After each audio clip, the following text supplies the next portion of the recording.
नमस्कार, शुभ संध्या, जय हिंद, जय भारत। एक बार फिर वैभवी हाजिर है परिचर्चा लेकर। मुझे बहुत खुशी हो रही है इस बात को बताते हुए कि आज 210 एपिसोड हमारे निर्बाध पूरे हो रहे हैं। कठिन लगन, मेहनत और बहुत सारा जो आप लोगों का सहयोग रहा है, बहुत दुआएँ आप सबकी रही हैं, जिसकी वजह से हम तकरीबन 4 साल तक पहुँचने वाले हैं क्योंकि फरवरी 6 को हमारे पूरे 4 साल हो जाएँगे परिचर्चा के और ये ईश्वर की अनुकंपा रही है, आप सबका साथ रहा है, जिसकी वजह से निर्बाध हम इस परिचर्चा को लेकर आए हैं आप सभी के समक्ष। आज फिर एक महत्वपूर्ण विषय पर बातचीत करने आए। हमेशा की तरह हम यही सोचते हैं कि आज समाज को हम क्या दें, देश को क्या दें, नई पीढ़ी को क्या दें।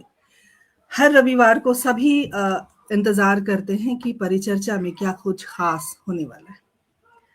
आज हम डिजिटल फास्टिंग पर बात करेंगे। ये बहुत ही ज्वलंत मुद्दा है और बहुत ज़्यादा ज़रूरी भी है, क्योंकि जिस दौर में हम अभी हैं, उस दौर में डिजिटल फास्टिंग की कितनी अहमियत है, कितनी ज़रूरत है, उस पर हम चर्चा करेंगे। और डिजिटल फास्टिंग है क्या, उसके बारे में भी हम जानने की कोशिश करेंगे।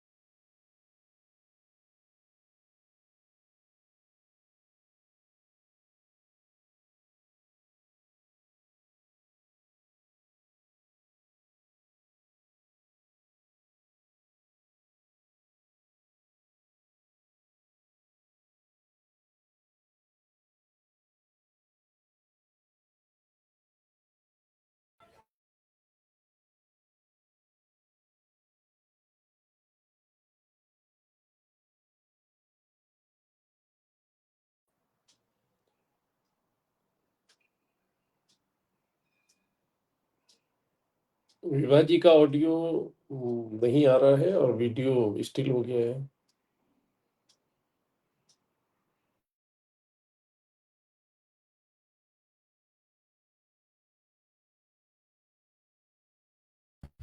शायद उन्हें दोबारा ज्वाइन करना पड़ेगा क्योंकि शायद इंटरनेट में कुछ कंसर्न था। वो इंटरनेट का शायद मैम प्रॉब्लम हो सकता है, कनेक्टिविटी का।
नमस्कार। मैं बहुत क्षमा प्रार्थी हूँ। थोड़ा नेटवर्क ने व्यवधान उत्पन्न किया था, इस वजह से ये दिक्कत आई है। मैं क्षमा चाहती हूँ। और जैसा कि मैं कार्यक्रम के शुरुआती दौर में मैं बता रही थी कि किस तरह से डिजिटल फास्टिंग की हमें ज़रूरत है और किस तरह हम डिजिटल फास्टिंग के बारे में आज बात करने वाले हैं। और काउंसलर थेरेपिस्ट जो हमारे साथ family therapist doctor Sandeep Oberoi ji हमारे साथ जुड़ी हैं, जो इसके बारे में विशेष जानकारी देंगी और ये कितना जरूरी है हम सब के लिए, उस पर हम चर्चा करेंगे। तो मैं बहुत बहुत स्वागत अभिनंदन करती हूँ। साथ ही आदरणीय मनोज अबोध सर हमारे साथ जुड़े हैं ग्रेटर नोएडा से, और उनका क्या परिचय दूं, परिचय के मोहताज नहीं है, लेकिन फिर भी संक्षेप परिचय देना हमारी परंपरा है। आप बहुत अच्छे कवि, गीतकार, गजलकार, दोहाकार, कहानीकार, लघु कथाकार, इनके अलावा अगर मैं आपका परिचय दूं तो आपने एमए पत्रकारिता से किया है और स्नातकोत्तर आपने आयुर्वेद रत्न डिप्लोमा किया है और साथ में हेमोपैथी का एडवांस कोर्स भी किया है। देखिए, किसी भी क्षेत्र को सर ने छोड़ा नहीं है। और बाद में आपने अपनी जॉब भी की है, जो कि डाक विभाग में रही, और साथ में आपकी बहुत सारी आपकी पुस्तकें आई हैं, बहुत सारे सम्मानों से आप सम्मानित हैं। तो मैं आपका बहुत बहुत स्वागत अभिनंदन करती हूँ। और हमारे साथ हमारे तीसरे वक्ता के रूप में दक्षेश पानेरी जुड़े हुए हैं, जो कि उदयपुर से हमारे साथ जुड़े हैं और आप IT मैनेजर हैं। तो मैं बहुत बहुत आपका भी स्वागत अभिनंदन करती हूँ। आप सभी का बहुत स्वागत है, अभिनंदन है। थोड़ी सी जो चूक हुई नेटवर्क की वजह से, उसके लिए हमें खेद है। और हमारे साथ हमेशा की तरह सबसे पहले डॉक्टर पुष्पलता तनेजा जी जुड़ गई हैं। अभिनंदन, स्वागत करती हूँ। और आप केंद्रीय हिंदी निदेशालय में निदेशक के पद पर रही हैं और आपका जो प्यार, दुलार और आशीर्वाद वो हमेशा हमें मिलता रहता है। आदरणीय सुरेंद्र शर्मा जी जुड़ गए हमारे साथ, जो कि हमारे पटल के मुख्य सलाहकार भी हैं। बहुत बहुत स्वागत अभिनंदन करती हूँ। और जिस डिजिटल फास्टिंग की हम बात करें, तो वास्तविक रूप में डिजिटल फास्टिंग है क्या, उसके ऊपर थोड़ी सी हम अपनी एक चर्चा करें। उससे पहले हम जानें कि डिजिटल फास्टिंग क्या सिर्फ मोबाइल के लिए है या टीवी के लिए भी है, क्योंकि बहुत सारा हमारा समय मोबाइल और टीवी पे व्यतीत होता है। और अगर टीवी की बात करूं तो 1959 में टीवी जब आया था प्रारूप में, जो भारत के कुछ घरों में, क्योंकि सब जानते हैं कि उस समय बहुत ज्यादा लोगों के घरों में टीवी नहीं हुआ करता था, हमारे घर में भी नहीं था। तो जिसके घर में कॉलोनी के जिसके घर में टीवी होता था, सब उसी के घर जाके देखते थे। वहां से ये चीज की जो शुरुआत हुई वो 65 तक आई, फिर 82, फिर 91, ऐसे ऐसे करके जो समय हमारा रहा वो टीवी का रहा। साथ ही मोबाइल 1995 में पहली बार आया। उसके बाद जो STD बूथ हुआ करते थे, सर आप जान रहे हैं, कई बार मैं भी उस दौर की हूँ जब STD बूथ पर हम जाते थे फोन करने और बड़ी लंबी लाइन होती थी और पैसे कटने की टेंशन भी रहती थी कि अरे इतना मिनट हो गया। तो वहां से जो जर्नी हमारी शुरू हुई, वहां से जो हमारी यात्रा शुरू हुई, वो आज मोबाइल फोन हर घर में है। टीवी अब जो कि स्मार्ट टीवी हो गया है, वो भी हर घर में है। और हर घर में मुझे लगता है औसतन अगर हम बात करें, जितने मेंबर हैं, जितने सदस्य हैं, उतना मोबाइल है घर के अंदर। और शायद दो टीवी तो होगा हर किसी के घर में। तो अभी कहते ना, जो आवश्यकता है वो आविष्कार की जननी है। जिस तरह से आवश्यकता होती है, आविष्कार होता है, और जब आविष्कार होता है तो वो भूचाल लेकर भी आता है, क्योंकि हम उसे संभाल नहीं पाते। वो एक कहावत है शायद कि बंदर के हाथ में नारियल, वो परेशान हो जाता है कि कैसे उसको ट्रीट करे, कैसे। तो अभी हमने सोचा कि क्यों ना हम एक महत्वपूर्ण विषय पर चर्चा करें कि डिजिटल फास्टिंग की क्या जरूरत है और डिजिटल फास्टिंग है क्या। तो हमने कुछ डेटा निकाला है और मैं डॉक्टर कौर को अपनी तरफ थोड़ा सा लाना चाहती हूँ कि ये बहुत अगर भारत में मोबाइल की बात करें तो 5-6 घंटे 7 घंटे अमूमन लोग मोबाइल पर काम करते हैं। और IT प्रोफेशनल हमारे साथ जुड़े हैं तो वो ज्यादा बेहतर इसके बारे में बता पाएंगे कि कितना टाइम ये अपना मोबाइल पर देते हैं या टीवी पर। भारत में मोबाइल को इस्तेमाल करने वाले लोगों की संख्या 116.1 करोड़ लोग हैं। ये एक आंकड़ा है। और 1.1 लाख करोड़ घंटे लोग इसमें समय दे रहे हैं। हम कहते हैं कि हमारे पास समय नहीं है, मुझे लगता है हमारे पास बहुत समय है, उस समय को हम सही तरीके से उपयोग नहीं कर पा रहे हैं। और अगर विश्व की बात करें तो विश्व में भी एक बहुत बड़ा आंकड़ा है जिसमें ये मोबाइल का जो समय है वो भी लोग देते हैं, लेकिन वहां पर चीजें हैं जो थोड़ी सी मुझे लगता है कंट्रोल में है। भारत कुछ ज्यादा ही फास्ट भाग रहा है, तो हम चूंकि भारत में हैं तो हम भारत की बात करेंगे। तो सबसे पहले मैं जितने भी दर्शक हमारे साथ जुड़े हैं, उषा मिश्रा जी बहुत बहुत अभिनंदन करती हूँ, और मैं आप सभी से आग्रह करती हूँ हमारे साथ जरूर समय बिताएं, हमारे साथ रुकें, जुड़े रहें और हमारे इस कार्यक्रम को शेयर करें, क्योंकि हम बहुत महत्वपूर्ण विषय पर आज चर्चा करने आए हैं। सबसे पहले मैं दक्षेश के पास आती हूँ, क्योंकि संदीप जी जब हम बातचीत कर लेंगे, इनका अपना जो एक विचार होगा, उसके बाद मैं कंक्लूजन के लिए और इसके समाधान के लिए आपके पास आऊंगी। दक्षेश, सबसे पहले आपसे हम शुरू करते हैं। और मनोज सर, आप पहली बार हमारे इस कार्यक्रम का हिस्सा बने हैं, तो मैं बहुत तहे दिल से शुक्रिया अदा करती हूँ आपका। और दक्षेश, आप आईटी प्रोफेशनल हैं, आप आईटी मैनेजर हैं, साथ में बहुत सारा समय आपका मोबाइल, कंप्यूटर, लैपटॉप, इन सब चीजों में व्यतीत होता होगा। और मैं चाहती हूँ कि क्योंकि डिजिटल फास्टिंग की हम बात कर रहे हैं, और डिजिटल फास्टिंग के लिए पहले हमें ये जानना जरूरी है कि आप कितना समय अपने इस डिवाइस पर बिताते हैं एक आप दिन में। सबको प्रणाम करता हूँ। आप दक्षेश, सबको प्रणाम करता हूँ। सुनाई दे रहा है?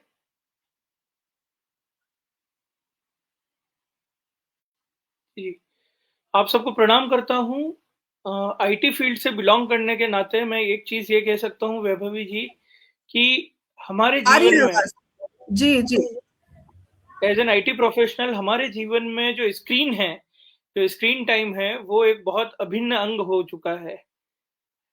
मतलब हम किसी इंसान की शक्ल से ज़्यादा अपने लैपटॉप की या मोबाइल की शक्ल देखना ज़्यादा हो गया है। तो अगर आप अंदाज़तन माना जाए तो अगर हमारा ऑफ़िस आवर्स का आप निकाल दीजिए तो 8 से 9 घंटे तो ऑफ़िस का हो जाता है। उसके अलावा जो ट्रैवलिंग में अगर आप कर रहे हैं, तो ट्रैवलिंग के समय भी आपने देखा होगा जो बस से या ट्रेन से ट्रैवल कर रहे हैं, मेट्रो से ट्रैवल कर रहे हैं, वो उस समय फ़ोन यूज़ कर रहे होते हैं। घर पे जाके भी वो फ़ोन यूज़ कर रहे होते हैं, तो कम से कम आप ये मान के चलिए कि 12 से 14 घंटे का जो हमारा समय है, वो किसी न किसी रूप से, किसी न किसी डिजिटल डिवाइस से जुड़ा हुआ है। चाहे वो कंप्यूटर हो, चाहे लैपटॉप हो, चाहे स्क्रीन हो, चाहे आपका टैबलेट हो, यहाँ तक कि लोगों ने अब अपने जो पोर्टेबल डिवाइसेस हैं, घर के अंदर भी उन्होंने जो इंटरनेट फैसिलिटीज़ लगा दी है, तो छोटे बच्चों को भी उन्होंने नहीं मतलब छोड़ा है। वो दक्षेश, आपका समय 12 से 13 घंटा इन डिवाइसों पर बीतता है, ठीक है? जी, ठीक है। जी, एक सवाल और मैं पूछना चाहती हूँ, क्योंकि हम इस विषय को बृहत रूप में लेकर जाना चाहते हैं। एक और प्रश्न मैं आपसे आपके पास रखना चाहती हूँ। क्या जैसे कुछ खाने की क्रेविंग होती है, जैसे जी, किसी को अगर मीठा खाना अवॉइड करना होता है, मीठा नहीं खाना है, तो मीठे की क्रेविंग होती है, मन करता है ये खा ले, वो खा ले, थोड़ा-थोड़ा मीठा खा ले। तो मोबाइल की भी क्रेविंग होती है, जी, पिक्चर की क्रेविंग होती है, मन करता है कि नहीं थोड़ा और समय देख लें। और अगर हम रात को अगर बेड के पास मोबाइल रखते हैं, कई बार अलार्म की वजह से, या कई बार हमको जल्दी उठना होता है उसकी वजह से, तो एक दिमाग में रहता है कि चलो थोड़ा-सा देख लें। क्या आपके साथ ऐसा होता है? जी मैम, ज़रूर होता है।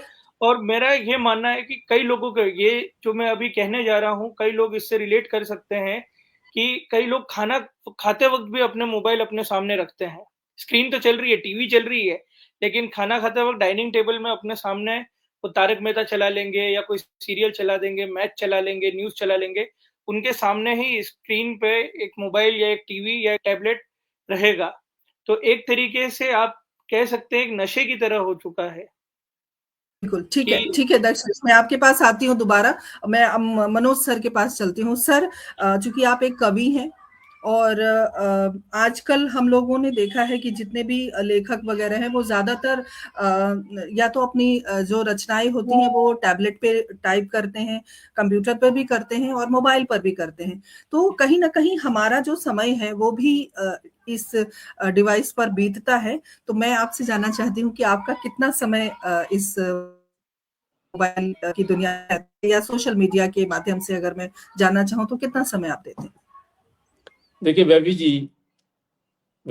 जी, आप अभी चर्चा जिस बात पर चल रही है ये विषय जो है वैसे बहुत विस्तार वाला विषय है और सब लोग जानते हैं इस बात को, लेकिन चूंकि डिजिटल क्रांति मुख्य रूप से अगर आप माने तो ये जो कोविड है, कोविड-19 उसके बाद ज्यादा आई है। तभी से ऑनलाइन प्रोग्राम, तभी से जो है शॉपिंग्स, तभी से ये घर में जो है ऑनलाइन शॉपिंग, जितनी की सब्जी मंगाना है, दूध मंगाना है, ये मंगाना, चूंकि वो तभी से लोगों को अभ्यस्त हुए। डिजिटल पेमेंट इतना ज्यादा हो गया है कि अब पैसा कोई कैश रखना पसंद ही नहीं करता, भले और कहीं आप चाय पिए, कहीं आप माचिस खरीदें, सिगरेट खरीदें, वहां सभी जगह आपको ऑनलाइन पेमेंट करना होता है। तो आप अगर चाहें भी तो इस युग में डिजिटल डिवाइसेस से, मोबाइल से, टैबलेट से, लैपटॉप से बच नहीं सकते। स्कूल के जो काम हैं बच्चों के, सारे वो व्हाट्सएप पर और मोबाइल पर ही आते हैं।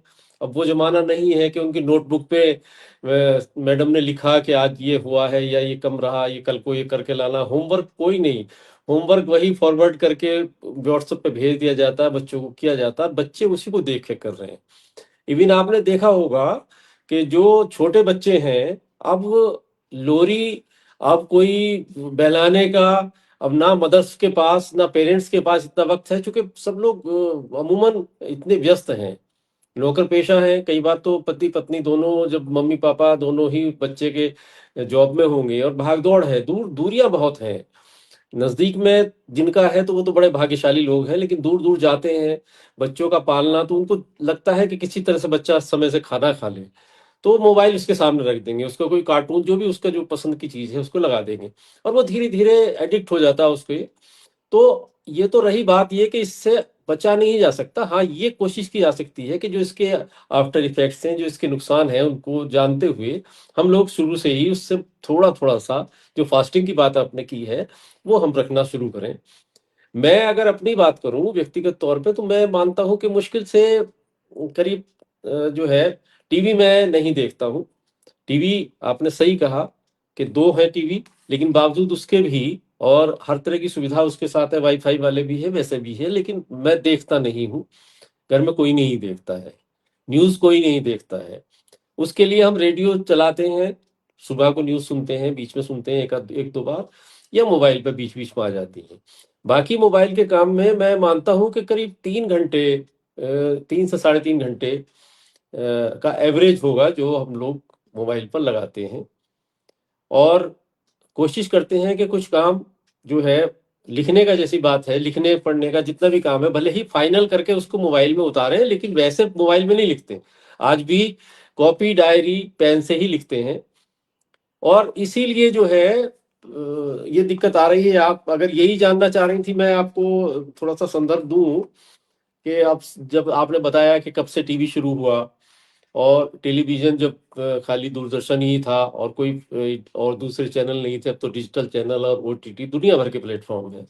तो उस जमाने में भी टेलीविजन की जो क्रांति थी, उससे कितने लोग जो है प्रभावित थे और क्या सोचते थे।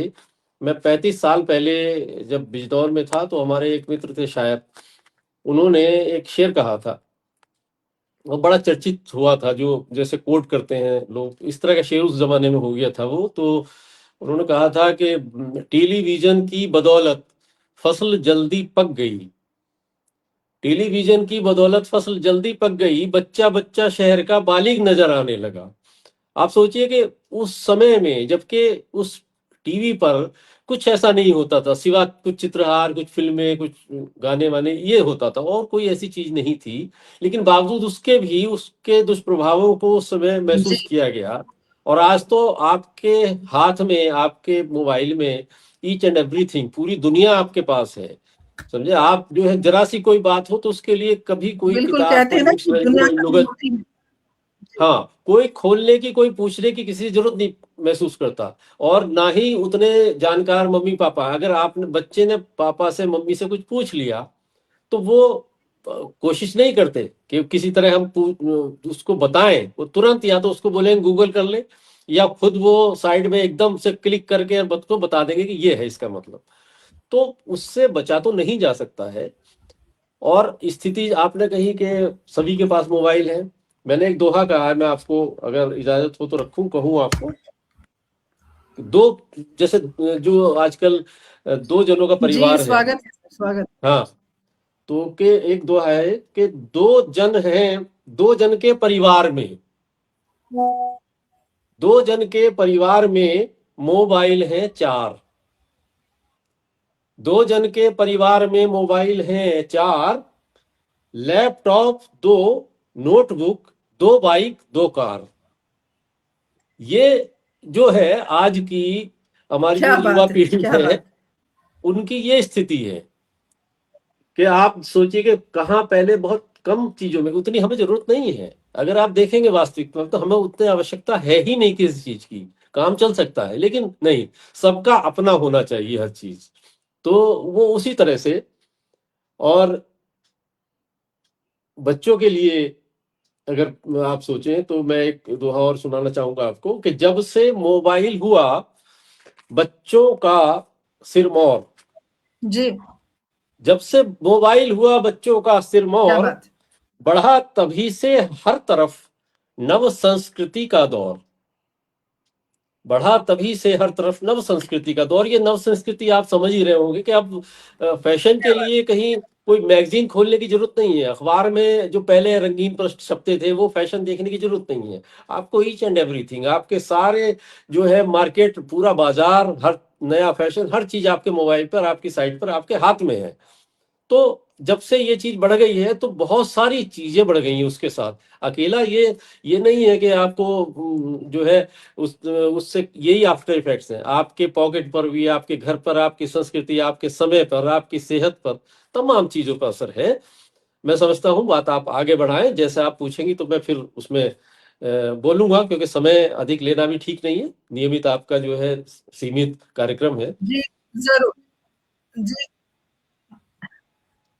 जी सर, बहुत बहुत शुक्रिया, बहुत अच्छा बोला आपने, और बिल्कुल सही बात है। और जो शेर उस समय बहुत मशहूर हुए थे वो आज के परिदृश्य में बिल्कुल सटीक बैठ रहे हैं, क्योंकि जो उस समय देखा गया एक छोटी सी बात होती है कि अगर आपको जो अभी लग रहा है कि शायद कुछ लोगों को इत्तेफाक कुछ लोग नहीं रखते होंगे कि हाँ इस तरह से उन्होंने जो शेर कहा कि किस तरह से फसल पक गई, वो आज के समय में वो बिल्कुल सार्थक है वो, और उनको हम याद करते हैं। तो ये उस समय उस दौर की बात थी, और आज इस दौर में वो बिल्कुल शेर सटीक बैठ रहा है। तो मैं उनका बहुत बहुत अभिनंदन करती हूँ। और एक बात और है कि जिस तरह से हमने एक समय को बांधा कि कितना समय हम मोबाइल या टीवी पर हम व्यतीत करते हैं, क्योंकि डिजिटल फास्टिंग, जैसे कि हम कभी व्रत रखते हैं, हम भोजन नहीं करते, तो हमारा जो शरीर है, जो ऑर्गन्स है हमारे, वो सब सुचारू रूप से कार्य करते। एक दिन हफ्ते में व्रत जरूर रखना चाहिए ताकि हमारे शरीर का अंदर की सफाई हो सके। तो उसी तरह जो डिजिटल दुनिया में हम इस वक्त जी रहे हैं, उस दुनिया में जिस क्रांति की हमने बात की, हमने इस विषय पर भी चर्चा की है पहले भी, और आदरणीय श्रीनिवासन अय्यर साहब हमारे साथ जुड़े हैं उदयपुर से। बहुत बहुत स्वागत, अभिनंदन करती हूँ। और इनकी जिजीविषा है कि आप हर दुख में मुस्कुराते रहते हैं। बहुत बड़े साहित्यकार हैं और बहुत जमीन से जुड़ा हुआ व्यक्तित्व। मैं बहुत सादर प्रणाम करती हूँ, बहुत बहुत स्वागत करती हूँ। आप सभी हमारे साथ इसी प्रकार बने रहें। तो हमने चर्चा की कि हमने कितना कितना समय हम मोबाइल पर बिताते हैं, और कई बार मोबाइल की वजह से या स्क्रीनिंग टाइम की वजह से ऐसा चश्मा भी लग जाता है, जो मुझे लगा पिछले 5 वर्षों में। मेरे साथ ये दुर्घटना घटी है कि मेरी आंख बहुत अच्छी थी, अच्छी भली रोशनी थी, लेकिन इस स्क्रीनिंग टाइम की वजह से, क्योंकि कोरोना के बाद ऑनलाइन प्रोग्राम्स बहुत ज्यादा होने लगे, जिसकी वजह से ये घटना घटी। तो कहने का मतलब ये है कि ज्यादा समय हमने भी मोबाइल और इन सब चीजों पर बिताया है, जिसकी वजह से ये एक साइड इफेक्ट हम कह सकते हैं, दुष्प्रभाव। लेकिन संदीप जी, मैं आपके पास आऊं उससे पहले मैं दक्षेश के पास चलती हूँ, क्योंकि थोड़ा और आपको सुनना पड़ेगा, क्योंकि आपके ऊपर ज्यादा जिम्मेदारी है एज अ काउंसलर, और किस तरह इस फास्टिंग को हम सही तरीके से कर पाएंगे। और दक्षेश, मैंने देखा कि बहुत सारा परिवार है जो कहीं ना कहीं इस डिजिटल दुनिया की वजह से सफर कर रहा है। मैंने बहुत सारे ऐसे बच्चों को देखा है, बहुत सारे ऐसे परिवार में बड़ों को देखा है, बुजुर्गों को देखा है जो कहीं ना कहीं अवहेलना के शिकार हो रहे हैं, क्योंकि हम मोबाइल में बिजी रहते हैं और वो उनके पास हम टाइम नहीं दे पाते। वो दादी नानी की कहानी कहीं खो सी गई है। तो आप यूथ हैं, आप चूंकि टेक्नोलॉजी से भी जुड़े हुए हैं, तो अगर इस तरह के विचार आपके मन में आए कि आपकी कल को शादी होगी और इस तरह से फिर आपकी आपकी जनरेशन आएगी, क्या आप उसको रोकना चाहेंगे?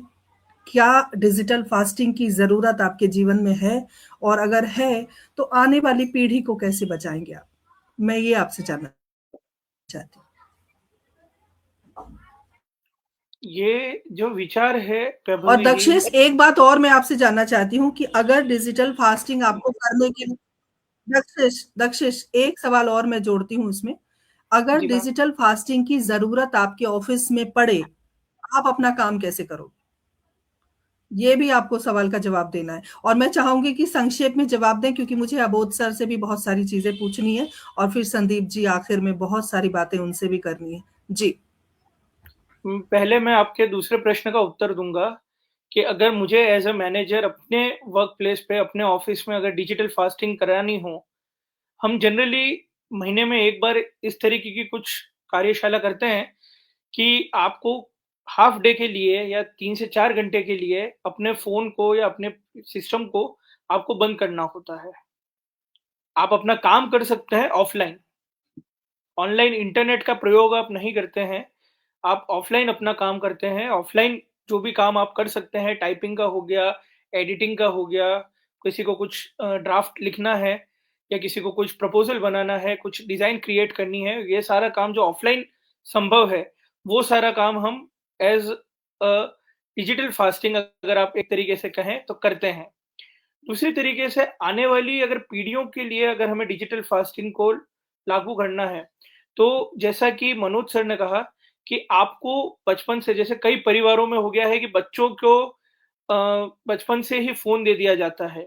अगर बच्चा खाना नहीं खा रहा है, माँ-बाप व्यस्त हैं, तो वो फ़ोन पकड़ा देते हैं। उसपे वो उनका कार्टून देख रहे हैं, कुछ भी वीडियो देख रहे हैं, कुछ भी देख रहे हैं, जो चीज़ शायद उनको उस समय नहीं देखनी चाहिए। लेकिन उनको वो दिखा दी जाती है, वो फ़ोन के थ्रू उसे एक्सेस कर पाते हैं। कई पेरेंट्स जो होते हैं, वो ये कंप्लेन करते हैं कि हमें जितना चलाना नहीं आता है, हमारे 2 साल के, 3 साल के, 5 साल के बच्चे को हमसे ज़्यादा फ़ोन के बारे में पता है, फ़ोन के ज़्यादा फीचर्स पता हैं। तो एक तरीके से एक अभिभावक के तौर पे आप ये कह सकते हैं कि अपने फ़ोन को आप जो करेंगे, बच्चा उसी को अनुसरण करेगा। तो आप अगर अपने फ़ोन को थोड़ा दूर रखेंगे खुद से, बच्चों के साथ में अपना वक़्त निकालेंगे, बच्चों के साथ में आप बात करेंगे, तो बच्चा भी आपके साथ में बात करेगा। आप अगर स्क्रीन लेके बैठ जाएँगे, आप अगर फ़ोन लेके, लैपटॉप लेके, टीवी लेके बैठ जाएँगे, तो बच्चा भी वही सीखेगा। तो एक तरीके से डिजिटल फास्टिंग हमें अपने स्तर से चालू करनी होगी। धीरे-धीरे, धीरे-धीरे जैसे-जैसे वो बड़े होते हैं, हमें उन्हें समझाना पड़ेगा प्यार से कि भई इतना एक आप फिक्स टाइम रखिए, इसके बाद में आपका फ़ोन आपको साइड में रखना है, आपको को-करिकुलर एक्टिविटी रखनी है। आप लिखिए, पढ़िए, पेंटिंग करिए, घूमने जाइए, कुछ भी करना है जिससे आपका विकास हो। स्क्रीन से आप अपना समय थोड़ा कम करें।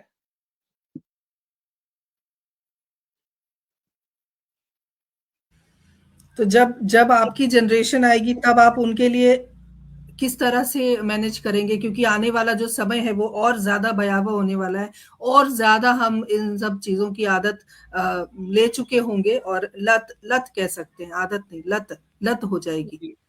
तो उस वक्त एज अ पेरेंट आप, क्योंकि अभी से सोचना, मुझे लगता है सोचना चाहिए, क्योंकि अगर अभी जी। से हम सोच कर रखेंगे आने वाले समय में ऐसा होने वाला है, तो शायद हम कुछ बदलाव अपने घर के लिए भी कर पाए। तो क्या सोचा है आपने उसके बारे में? एक मुश्किल प्रश्न अभिभावक है। के तौर अभी एक अभिभावक के तौर पर मैं इतना कर सकता हूँ कि जो मेरे बच्चे होंगे उन्हें जहाँ तक हो सके किताबों से परिचय कराऊँ।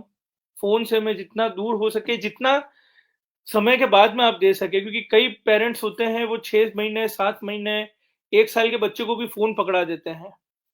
उसको सही से बोलना नहीं आ रहा है, आप उसको एक स्क्रीन पकड़ा रहे हो। स्क्रीन पे वो चित्र देख रहा है, तेज़ आवाज़ में वीडियो चल रहे हैं। उनका जो संदीप मैम इस बात से रिलेट कर सकती हैं कि उनके जो कोमल मन है, जो अपरिपक्व मन है, उस पर बड़ा विपरीत असर पड़ता है।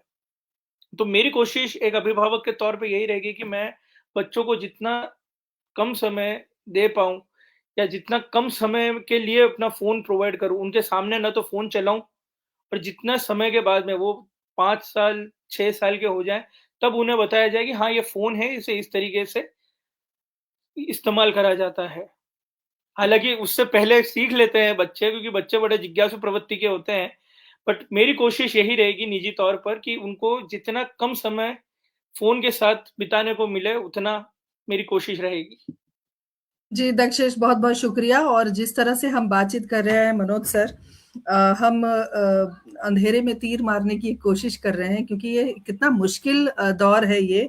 और आप ये देखें कि अभी जियाउर रहमान जाफरी जी हमारे साथ जुड़े हैं, बहुत अच्छे समालोचक हैं और बहुत बढ़िया गजलकार हैं, बिहार से जुड़े हैं। इन्होंने क्या लिखा है कि मुश्किल है ये मोबाइल के इस्तेमाल न करने का जो मशविरा है वो भी हमें मोबाइल से प्राप्त हो रहा है। तो इस तरह की बातें हैं, जबकि आप देखें कि अपराध भी बढ़े हैं, ऐसा उन्होंने लिखा है।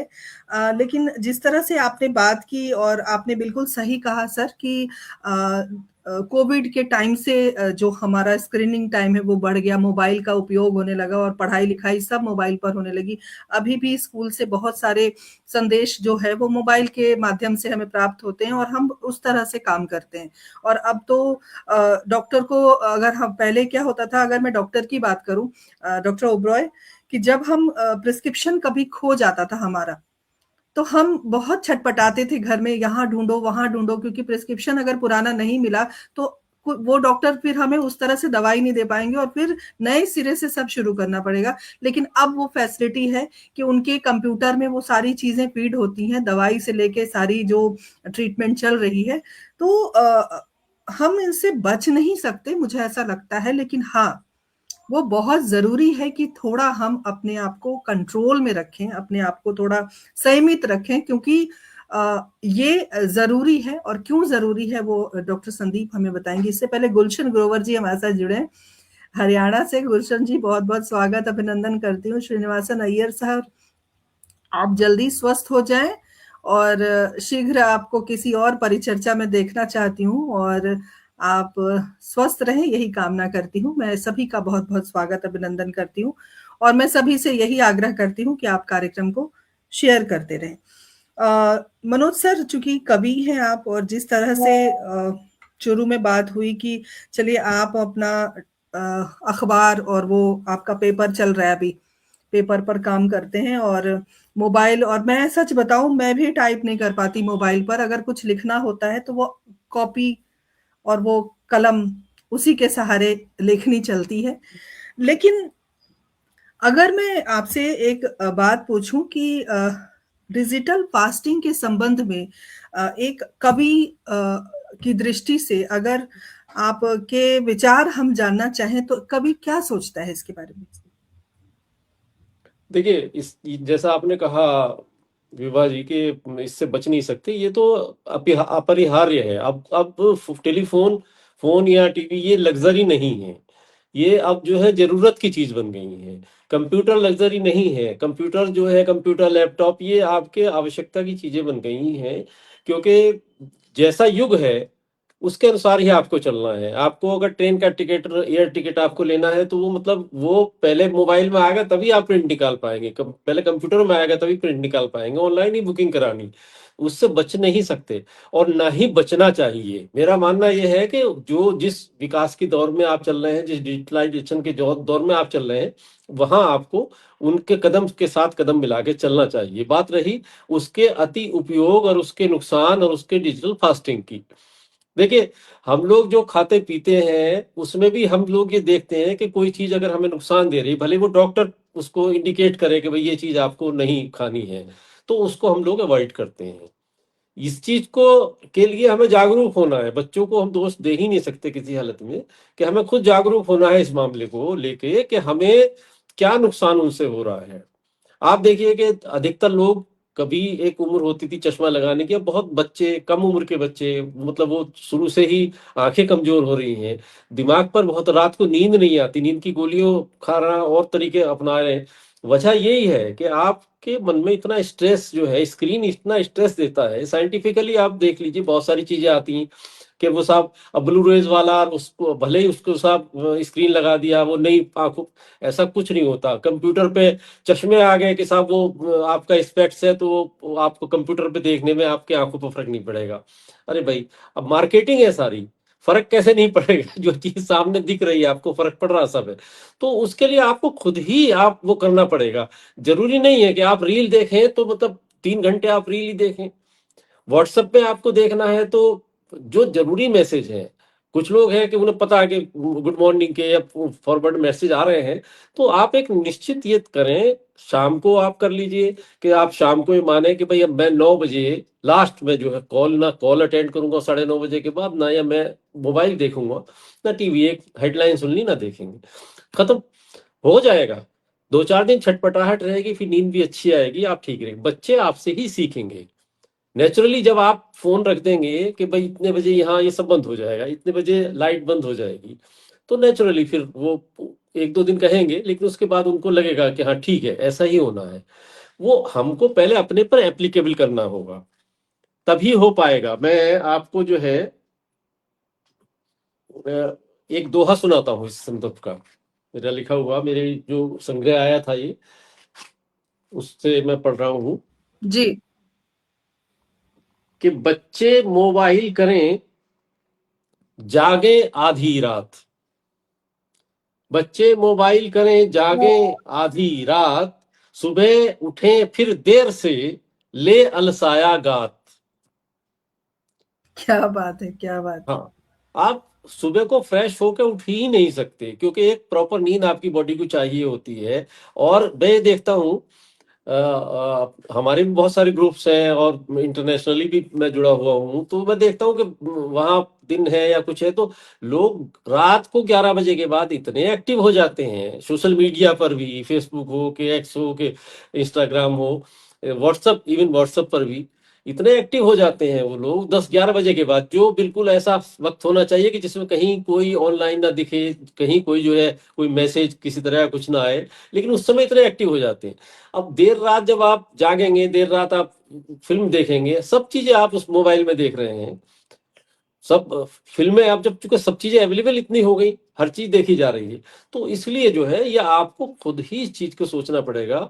किसके आफ्टर इफेक्ट्स जो है आज हम अखबार में पढ़ के मान जाते हैं। यही हमारे आसपास के क्षेत्र में एक उत्तर प्रदेश की बात है कि घटना हुई, किसान का एक बेटा जो है मात्र 14, 14.5 साल का, वो जो है उसको अचानक से डॉक्टर ने बाद में कहा कि हार्ट अटैक हो गया, उसकी डेथ हो गई।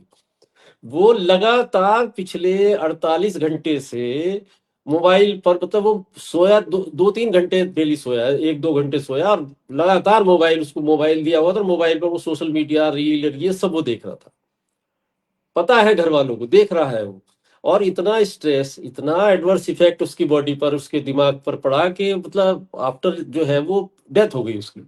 अब वो दुनिया भर का फिर बाद में कंक्लूजन निकालते रहिए कि ऐसा हो गया, ऐसा हो गया, ये नहीं होना चाहिए, लेकिन होता नहीं है। हम खबर की तरह हम पढ़ लेते हैं और कहते हैं, बता देते हैं, लेकिन कुछ नहीं करते। जब तक जागरूकता नहीं आएगी, जब तक हम ये समझेंगे नहीं कि ये मोबाइल हमारे लिए बना, हम मोबाइल के लिए नहीं बने हैं, कि हम जो है मोबाइल के अलावा हम कोई जिंदगी नहीं है। आप रख के देखिए, आप बंद करके ऑफ करके देखिए कि मोबाइल जो है खाली, आपको पता है कि 10 मिनट ये काम करना है, कोई फंड ट्रांसफर करना, कोई सामान खरीदना, कोई चीज है, बाकी मैसेज वैसेज वो कर दीजिए। आप स्टेटस में आप लगा दीजिए, स्टेटस में एक दिन पहले लगा दीजिए कि उस दिन मेरा जो डिजिटल फास्टिंग रहेगा, उस दिन कोई मतलब मैं मोबाइल, किसी का मैसेज नहीं पढ़ूंगा, कोई मोबाइल उठाऊंगा नहीं। पहले लैंडलाइन था, तब नहीं होती थी क्या बातें, तब क्या हमारे होती थी। संपर्क नहीं थे। उससे पहले जब चिट्ठियां आती थी, लेटर्स आते थे, जो आज भी हमारी फाइलों में आज भी मौजूद हैं। मोबाइल से क्या जी। है, पर मेरा जो है व्हाट्सएप हैक हो गया बीच में, मेरे जितना डाटा था, जितनी चीजें थी, वो चली गई, दोबारा से उसको रिस्टोर करा, पिछला वाला आया ही नहीं कुछ भी।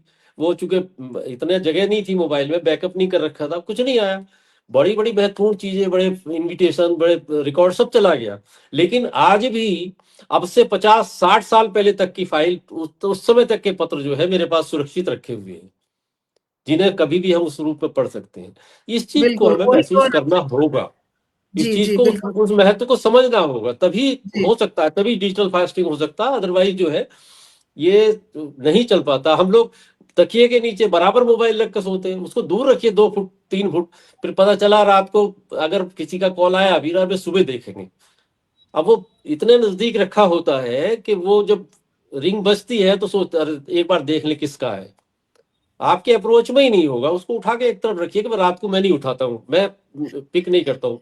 मेरा अपना सिद्धांत है, मेरा भी और पत्नी का भी, कि हम लोग 9:30 पौने 10 बजे के बाद कोई ना कॉल अटेंड करते हैं, ना फोन देखते हैं, ना कुछ करते ही बहुत नहीं है। जब करते ही नहीं है तो बजता भी रहे, नींद नहीं आई है उस समय तक, लेकिन वो बजता रहता है। लेकिन नहीं, मैंने कहा सुबह देखेंगे। मैंने कहा सो गए थे कि आप? मैंने कहा हाँ बिल्कुल सो गए थे भाई, इससे पहले बिल्कुल। पहले हम बात कर सकते। जी सर, तो बहुत शुक्रिया। हाँ, जी, डिजिटल फास्टिंग की जिस तरह से हमने बात की आपने, और हम हमेशा कोशिश करते हैं कि हम वैसे ही वक्ता को लेकर आएं जैसा कि हमारा विषय होता है। तो अभी जैसे कि आपने कहा कि आप डिजिटल फास्टिंग का हिस्सा हैं, क्योंकि 9:30 बजे के बाद आप अपना मोबाइल या टीवी के पास नहीं होते हैं, तो वो भी एक डिजिटल फास्टिंग का हिस्सा है। और मैं अब सीधे डॉक्टर ओबरॉय के पास आती हूँ, क्योंकि बहुत देर से वो सब कुछ सुन रही हैं। और डॉक्टर ओबरॉय, सबसे पहला सवाल कि आपकी नज़र में डिजिटल फास्टिंग है क्या, और इस फास्टिंग को हम किस तरीके से कर पाएं, और ये कितना जरूरी है आज के समय के लिए? बहुत स्वागत है आपका। Thank you so much. आपका क्वेश्चन बड़ा ही एप्ट है, और पर बहुत सारे इनपुट्स दक्षेश जी और मनोज जी ने दिए हैं, जिनको मैं बिल्कुल बहुत ज़रूरी चीज़ें समझती हूँ, जो डे टू डे लाइफ में लोग कर पा रहे हैं। ये प्रैक्टिकल टिप्स हैं। बट अगर आप मेरा व्यू पॉइंट समझें तो मैं ये कहना चाहूँगी कि जैसे आपने पहले एग्जाम्पल दिया कि फास्टिंग की ज़रूरत क्यों है, हफ्ता भर खा रहे हैं, एक दिन या आधा दिन फास्टिंग की कोई चीज़ रूटीन में से निकालने की क्या ज़रूरत है, ताकि बॉडी बेटर वर्क कर सके। तो सिमिलरली डिजिटल डिटॉक्स जिसे हम कहते हैं, उसका भी, फास्टिंग का भी यही मतलब है। अब ये चीज़ सडनली नहीं आ सकती। पेरेंट्स सबसे पहले रोल मॉडल्स हैं।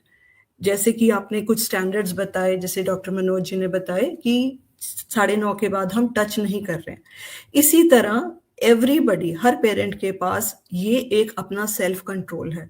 बहुत इजी होता है दूसरे की तरफ उंगली करना, पर जब हम एक उंगली दूसरे की तरफ कर रहे हैं तो 4 उंगलियां हमारी तरफ पिन पॉइंट कर रही हैं। इसका मतलब ये है कि पेरेंट बच्चे की तरफ तो पिन पॉइंट कर रहा है कि तुम सारा दिन मोबाइल में घुसे हो, तुम सारा दिन मोबाइल चला रहे हो, बट क्या बच्चे के पास सही रोल मॉडल्स हैं? This is the most important thing. अब बच्चों के ऊपर इम्पैक्ट इस चीज का बहुत ज्यादा है, क्योंकि मैं बच्चों के साथ ज्यादा डील करती हूँ, चाइल्ड काउंसलर हूँ, तो मैं उस पर्सपेक्टिव को लेकर आती हूँ, क्योंकि नई पीढ़ी के ऊपर वर्क करना हमारे लिए बहुत इंपॉर्टेंट चीज है। बट उसके साथ साथ जो होना चाहिए, अपने ऊपर सेल्फ वर्क साथ में बहुत जरूरी चीज है। तो बात कर रही हूँ बच्चों की। बच्चों के ऊपर एक बहुत गहरा प्रभाव है, क्योंकि बच्चों का जो माइंड है, जो स्ट्रक्चरली ब्रेन फॉर्म हो रहा है, जिसे हम कहते हैं न्यूरोप्लास्टिक कंडीशन, कि वो अभी फॉर्म हो रहा है। तो अगर बच्चों में लगातार एक्सेस मोबाइल की बात चले तो स्ट्रक्चरल चेंजेस भी आ जाते हैं।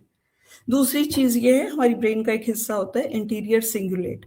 उसमें जो ग्रे मैटर होता है, वो एक ऐसा हिस्सा है जो हमारी इमोशनल एफिशिएंसी, जो इमोशनल कोशेंट है, हमें इमोशंस या फीलिंग्स को महसूस करने में हेल्प करता है। तो कहीं ना कहीं उसके ऊपर भी असर आता है। I have seen lot of children जो इतने एडिक्टेड हो जाते हैं, जैसे पेरेंट्स का अपना कहना है कि वो, जैसे मोबाइल या कोई भी जो स्क्रीन है, कोई भी स्क्रीन इसमें हो सकती है, मोबाइल है, टैबलेट है, टीवी है, कंप्यूटर है, लैपटॉप है, कुछ भी आप जो देख रहे हैं, तो बेसिकली हम उसी की बात कर रहे हैं। वो इतना एडिक्टिव है कि ह्यूमन बीइंग्स अगर ये कहें कि मैं अपनी विल पावर से इस लूप को तोड़ लूंगा, तो it is not that easy. उनकी बनावट ही कुछ इस तरह, उनको डिजाइन ही इसी तरह किया गया है कि हम human biology versus sophisticated technology की एक बड़ी ही, जिसे कहते हैं लॉपसाइडेड वॉर है, जिसकी बराबरी की टक्कर नहीं है एक्चुअली स्पीकिंग। उसको डिजाइन ही इसी तरह किया गया है। अब क्या होता है, I will explain you in simple words.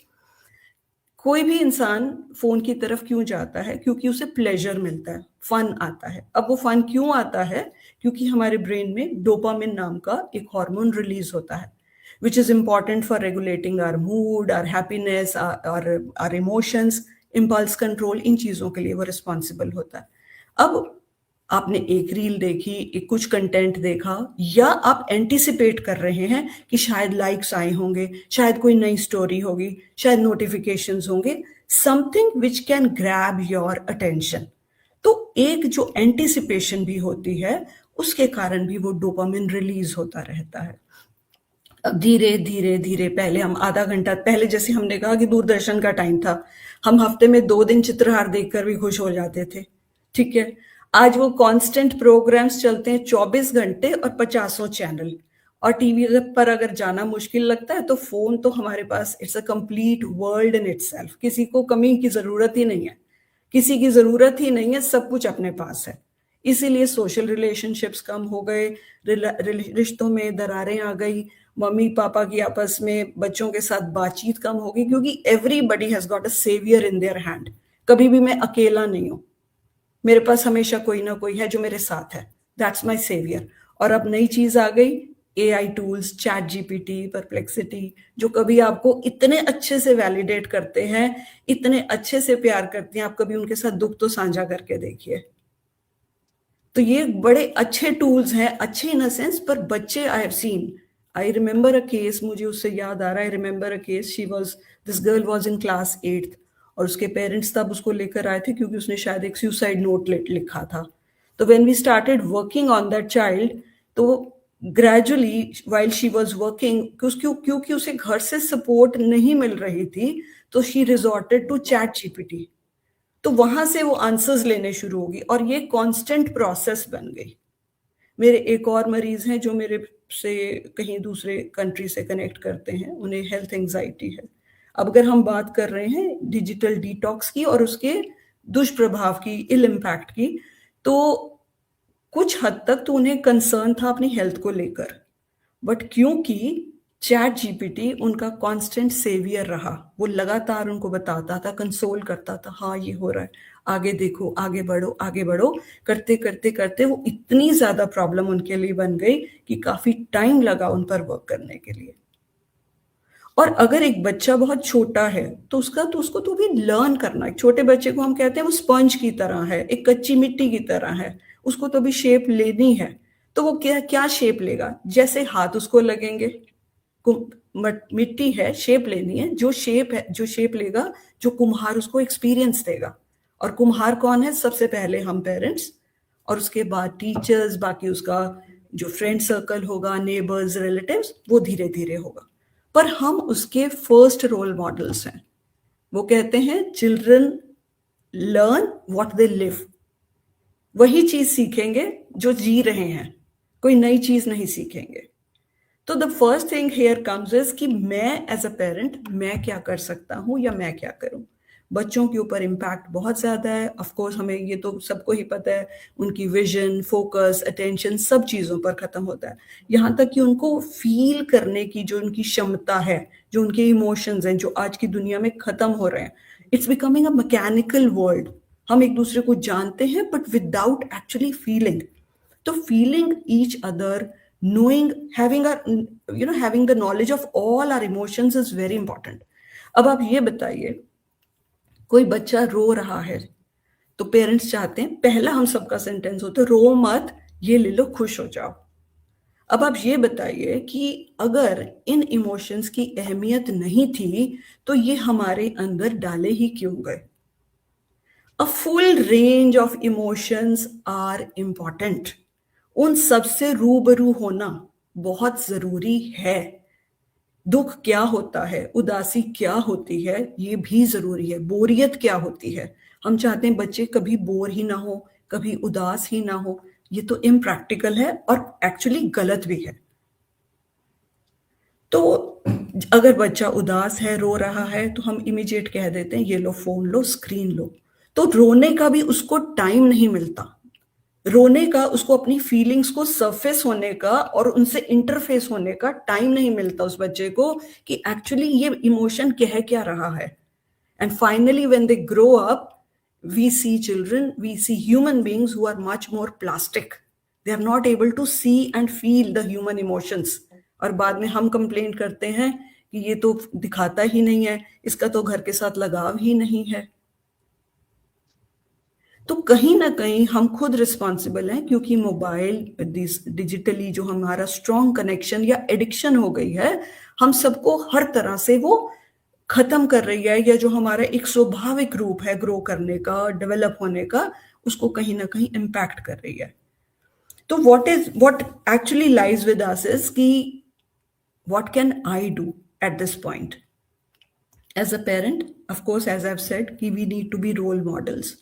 जो टाइम शुरुआत में मुश्किल लगता है, बच्चे टैंट्रम्स भी थ्रो करते हैं. बहुत सारे बच्चों को लेकर पेरेंट्स आते हैं कि मोबाइल लेते ही हैं तो जो है घर पर हंगामा हो जाता है, इतने विड्रॉल सिम्टम्स बच्चे दिखाते हैं. But then the point is, put your words clearly and create a boundary. बच्चे के साथ मिलकर, अगर समझदार बच्चा है तो क्लियर बाउंड्री क्रिएट करिए, कॉमन रूल्स क्रिएट करिए, और उन रूल्स को आप भी फॉलो करिए. घर पर no tech time can be there, जैसे मील टाइम इकट्ठा हो जाए, वहां पर हम लोग फोन को बाहर रखें, बेडरूम से बाहर रख सकते हैं, ठीक है. या शुरुआत के तौर पर जैसे डिजिटल डिटॉक्स का 1 घंटा पूरे दिन में, at least 1 hour I can afford, even if I am very busy. जैसे दक्षेश जी ने भी ये बताया कि अगर इनको ये चीज प्रैक्टिस करनी हो तो वो कैसे करते हैं. It's good, do pen and paper work.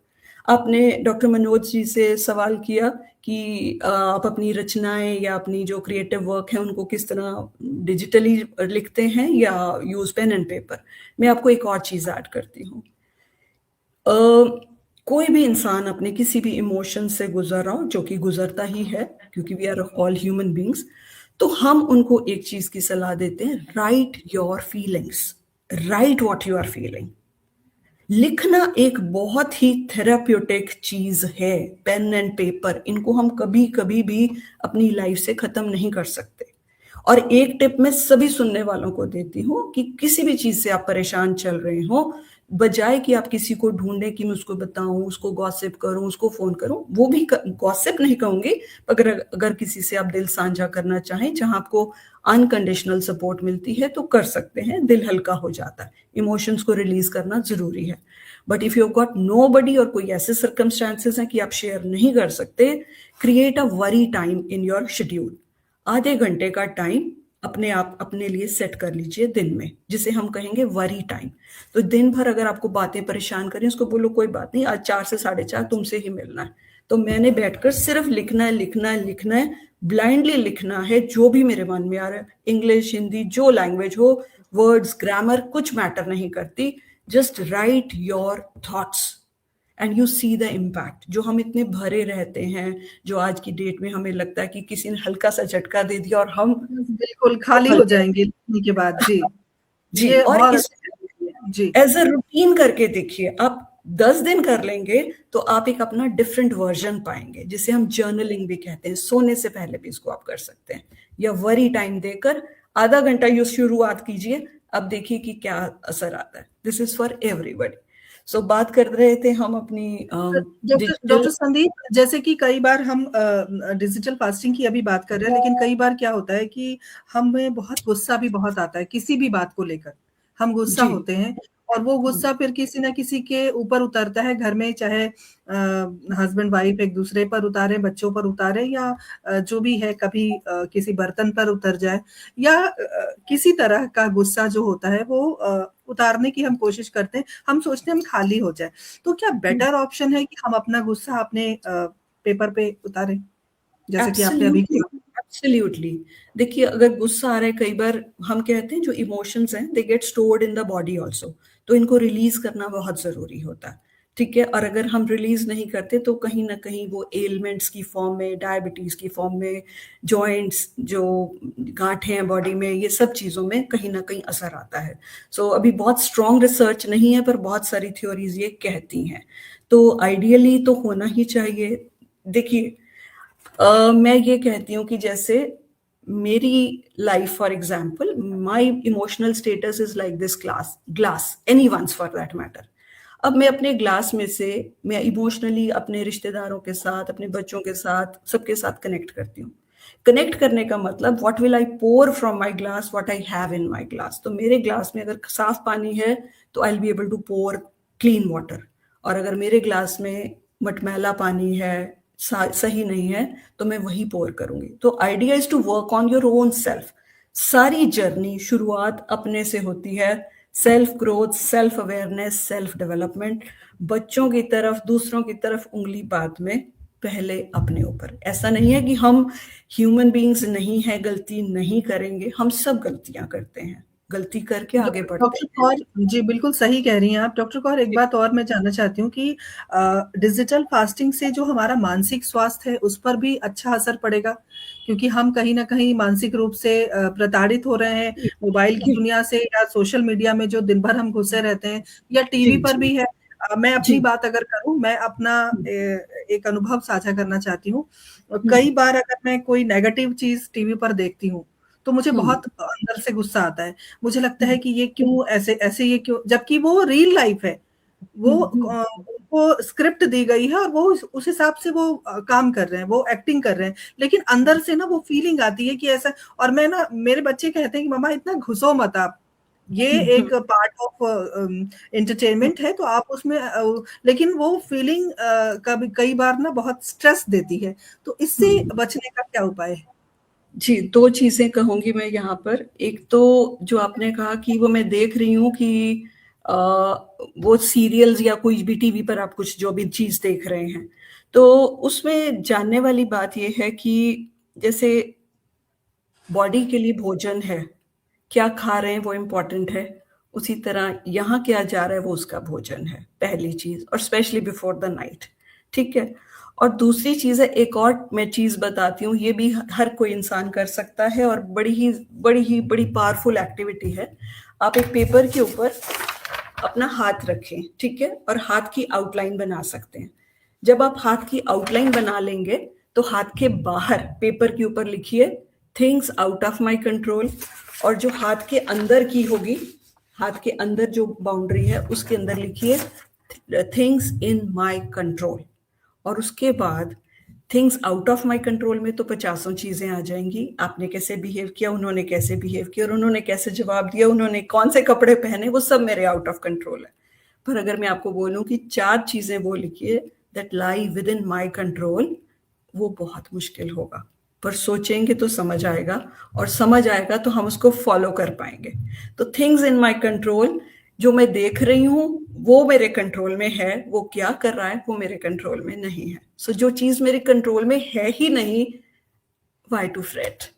तो ये चीज मैं यहाँ कहनी चाहूंगी। बिल्कुल बिल्कुल। मैं एक सवाल और आपसे जानना चाहती हूँ कि जिस तरह से मैंने आपसे पूछा कि मानसिक स्वास्थ्य पर असर पड़ रहा है, तो इससे जी, बचाव के लिए हम क्या कर सकते हैं? बिल्कुल वही करें, डिजिटली डिटॉक्स करने का घर पर शुरू करिए कि half an hour, 1 hour, 60 minutes हम हमारा ये टाइम होगा कि हम में से कोई भी यूज नहीं करेगा। संडे हम 2 आवर्स या 3 आवर्स एज अ फैमिली हम सब फोन अपने फोन बॉक्स में रखेंगे। या अगर आपको फिर भी लगता है तो आप अपने पार्टनर को, अपने फैमिली मेंबर्स को बोलिए कि इस पर एक लॉक लगा दीजिए स्क्रीन पर जिसका पासवर्ड आपके पास है, या टाइमर सेट कर दीजिए। चलिए मैक्सिमम आधा घंटा किया, जो आपको कन्वीनियंट एज ग्रुप के मुताबिक लगता हो वो अगर लगाएंगे तो वो मुश्किल है पासवर्ड दोबारा खुलवाना। या एक ड्रॉर में फैमिली मेंबर्स, जैसे आज 2 घंटे हम लोग सिर्फ लूडो खेलेंगे, बोर्ड गेम खेल रहे हैं, या आज बाहर कैरम खेल रहे हैं, या इकट्ठे बैठकर मूंगफली और गन्ने खा रहे हैं, तो तब क्या करेंगे, फोन्स अंदर हैं, बीच में चेक करने नहीं आएंगे। और रूल्स को हम लिख दें, रूल्स अगर लिख देते हैं बहुत अच्छा असर रहता है। और कंप्लायंस को आप एंड ऑफ द वीक जो है रिवॉर्ड भी कर सकते हैं कि ये जन ने ये चीजों को फॉलो किया है। तो I think it goes a long way. हम इतना भी कर लें अपने लेवल पर तो this can make a huge difference. This is what I feel. बहुत अच्छी जानकारी आपने दी और बहुत बहुत अच्छी बढ़िया जानकारी तरीके डॉक्टर से कौर ने आपने। दी है। थैंक यू जी सो मच। जी। अब हमारा समय हो गया है कि हम एक मैं एक छोटे चीज छोटे जोड़ना चाहूंगा इसमें। सॉरी विभा जी, मैं एक चीज जोड़ना चाहूंगा जो बोलिए। संदीप मैम ने कहा है। इसमें एक्चुअली ये चीज कहा जा सकता है कि जैसे कई लोगों को ये एक रिक्वायरमेंट होती है कि हम डिजिटल फास्टिंग कैसे करें। जैसे कई लोगों को अभी भी जानकारी नहीं है कि हम डिजिटल फास्टिंग करना तो चाहते हैं, पर हमें पता नहीं है कि हम कैसे करें। तो उसमें जैसे कि मैम ने कहा कि आप लोग फैमिली के साथ थोड़ा टाइम स्पेंड करिए, स्क्रीन लॉक लगा दीजिए या आप किसी लॉकर में फ़ोन रख दीजिए। जो डिजिटल डिटॉक्स का प्रोसेस है, जैसे आपने आजकल सुना होगा एक टर्म चल रहा है विपश्यना का, कि लोग कुछ चीज़ों से दूर जाने के लिए, वर्क स्ट्रेस से, डिजिटल स्ट्रेस से दूर रहने के लिए पहाड़ों में या किसी आश्रम में जाते हैं विपश्यना के लिए, कि कुछ समय तक हमारा शरीर और हमारा मन हर तरीके के स्ट्रेस से दूर रहे।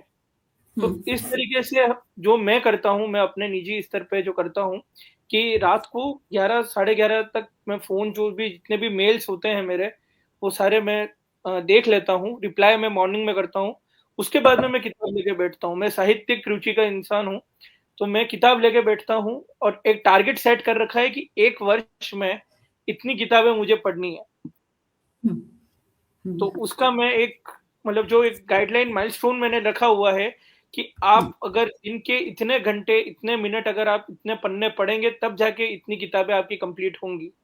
वो एक डिसिप्लिन जो होता है वो मेंटेन करना बहुत ज़रूरी है। तो मेरा एक सुझाव ये रहेगा कि जो भी देख रहे हैं, हमें सुन रहे हैं, अगर आपको पढ़ने में रुचि है या आपको किसी भी और किसी कार्य में रुचि है, उसे ज़रूर दें, उसे वक़्त देने की कोशिश करें।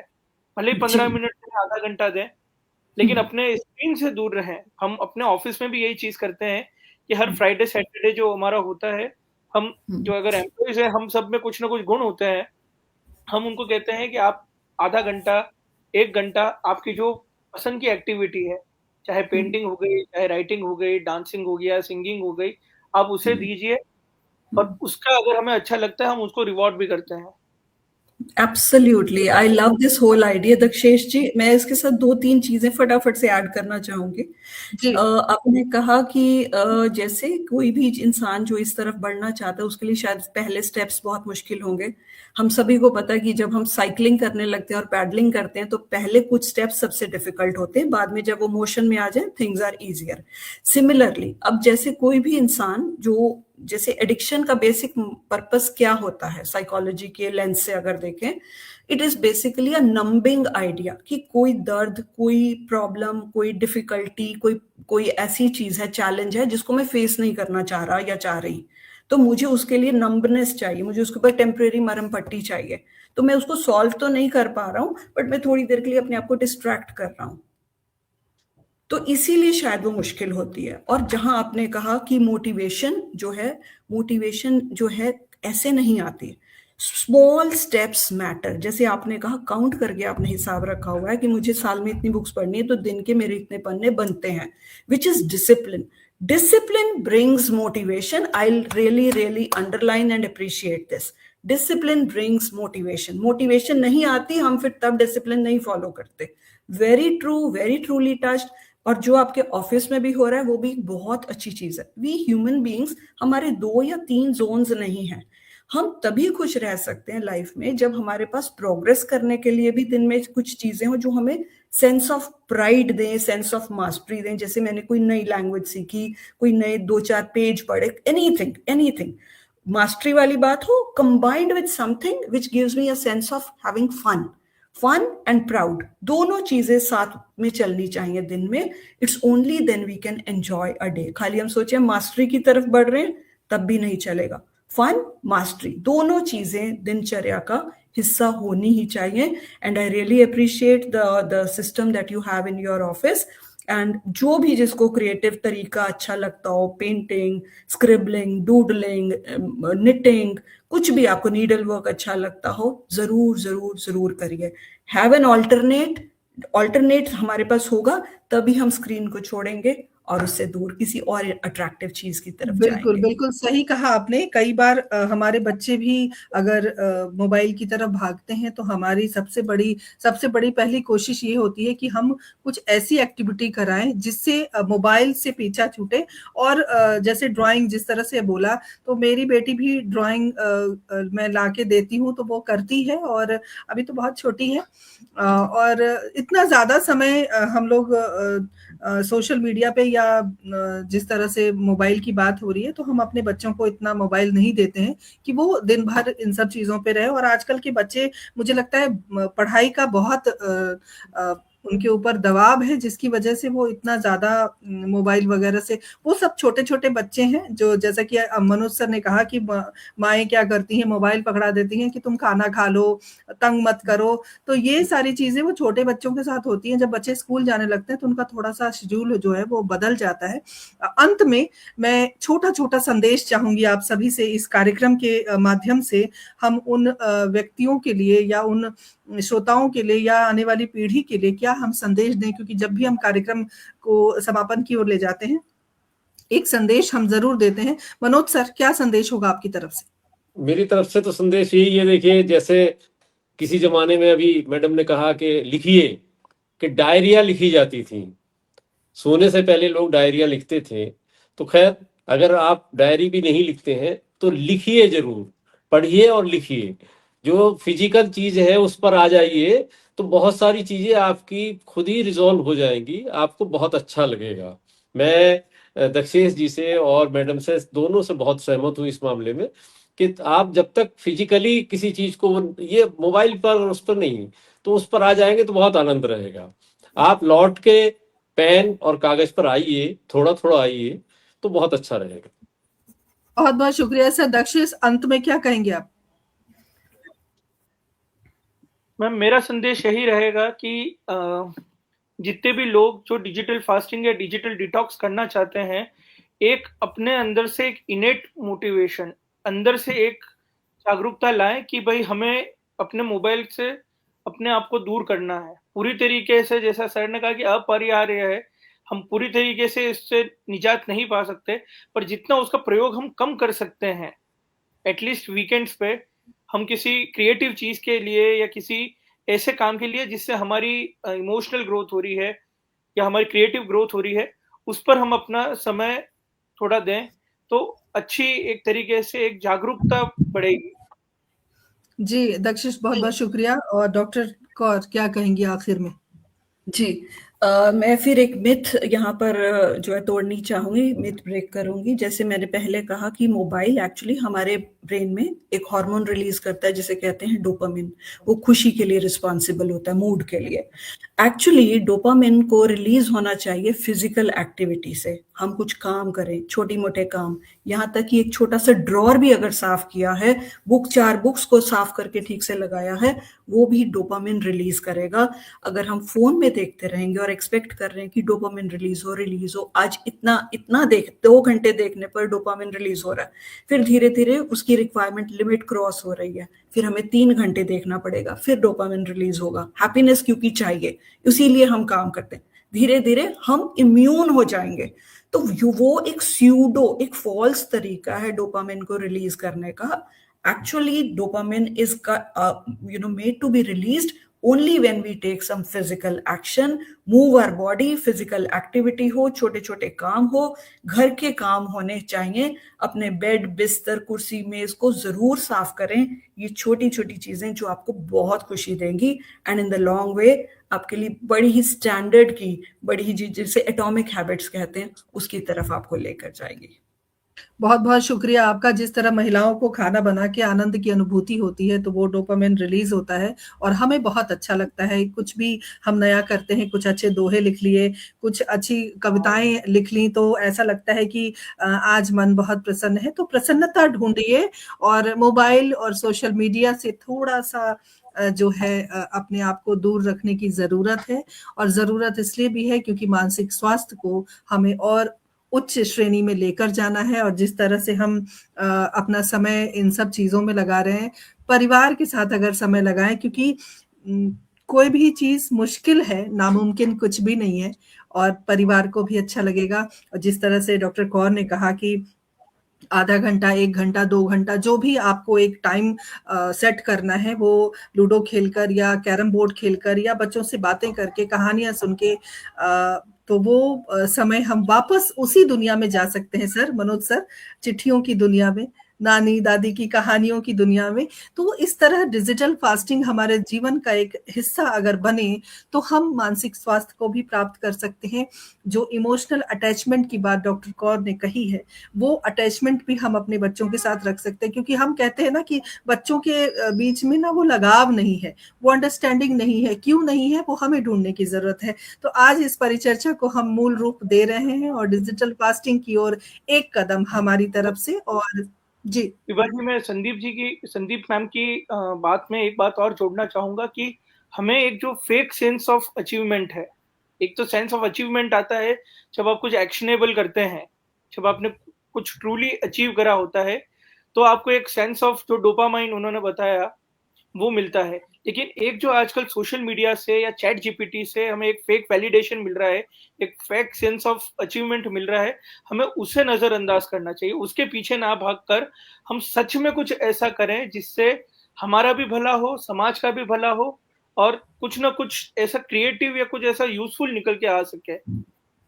चलिए, बहुत बहुत शुक्रिया। और जिस तरह से आपने कहा समाज का भला हो, देश का भला हो, तो परिचर्चा से हम कोशिश करते हैं कि समाज का भी भला हो, देश का भी भला हो, क्योंकि हम अलग अलग विषयों पर बात करते हैं, अलग अलग वक्ताओं के साथ बात करते हैं, और हम बात उन तमाम पहलुओं पर करते हैं जो आज के समय की बहुत ज्यादा जरूरत है। और जिस तरह से डॉक्टर कौर, मैं सच में आपने बहुत अच्छा बोला और बहुत सारे पहलुओं पर आपने हमें एक बार फिर हमें वहां तक लेकर आई। और एक कंक्लूजन हमेशा हमारे कार्यक्रम का निकलता है जो कि आपने दिया। मैं बहुत शुक्रिया अदा करती हूँ आदरणीय मनोज सर, मैं बहुत आभारी हूँ कि आप हमारे साथ जुड़े और इतनी अच्छी अच्छी बातें आपने बताई, और कितना जरूरी है एक दिन अपने आप को इस तरह से लेकर आना। और डिजिटल फास्टिंग जैसे शब्द भी हमारी डिक्शनरी में आ गए हैं, और ये भी कितना जरूरी है उस पर भी हमने चर्चा की। दक्षिश, मैं बहुत शुक्रिया अदा करती हूँ। तमाम सुधी श्रोताओं का बहुत बहुत धन्यवाद हमसे जुड़ने के लिए। अगली बार फिर नए विषय पर परिचर्चा के लिए आऊंगी 211 एपिसोड के साथ। तब तक के लिए आज्ञा दीजिए। नमस्कार, जय हिंद, जय भारत, शुभ रात्रि। नमस्कार, सभी को नमस्कार। नमस्कार। नमस्ते।